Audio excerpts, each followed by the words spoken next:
the New York artist everyone ignored until she triumphed at 80. In the winter of 1984, New York City was a wild mix of neon lights, graffiti, and ambition.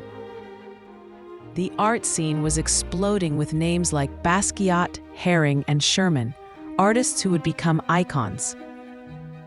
But this story is about someone the world never noticed. Her name was Mary Caldwell, a painter from Queens who believed that art could reveal the emotional landscape inside every woman. She lived in a cramped studio on the Lower East Side, a neighborhood filled with abandoned buildings, cheap rent, and raw creativity. Mary didn't care about the danger or the noise. She only cared about her canvases. Her paintings were bold, heavy textures, fractured silhouettes, colors that almost vibrated off the fabric. Those who saw her work rarely and by accident compared her to the emotional force of Georgia O'Keeffe and the fearless experimentation of Helen Frankenthaler. But the 1980s art world was brutally unfair to women. Major galleries were run by men, curated by men, and filled mostly with male artists. A 1980s museum survey revealed that less than 10% of works on display were created by women, yet female bodies were featured everywhere. Mary felt that contradiction in every rejection. She knocked on gallery doors year after year, always receiving the same polite excuses. Not commercial, not the right season. We already represent one female artist. Still, she painted.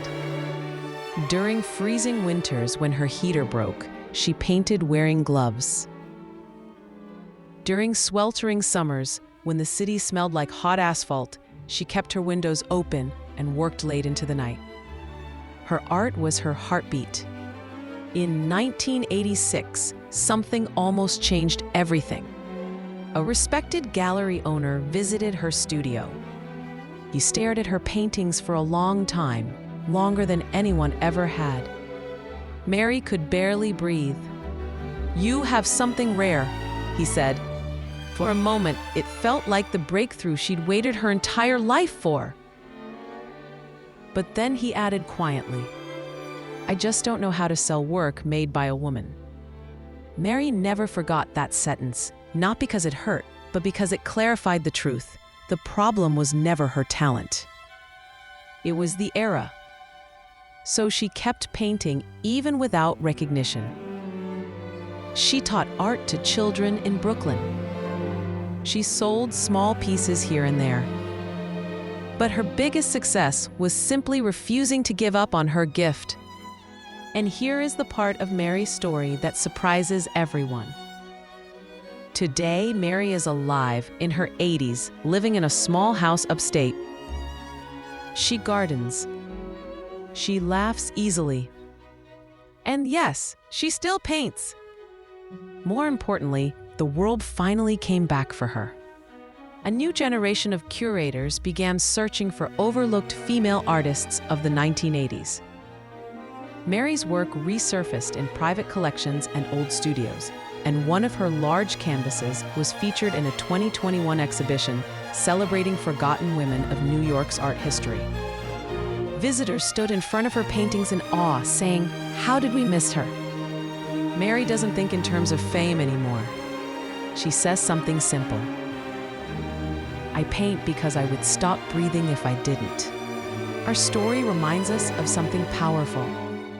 Recognition may arrive late. People may overlook your work. The world may be slow to understand your voice. But perseverance creates its own kind of success. And sometimes the happiest ending is not applause. It's living long enough to see your truth finally honored. If you want more inspiring stories of women who refuse to disappear, subscribe to the channel.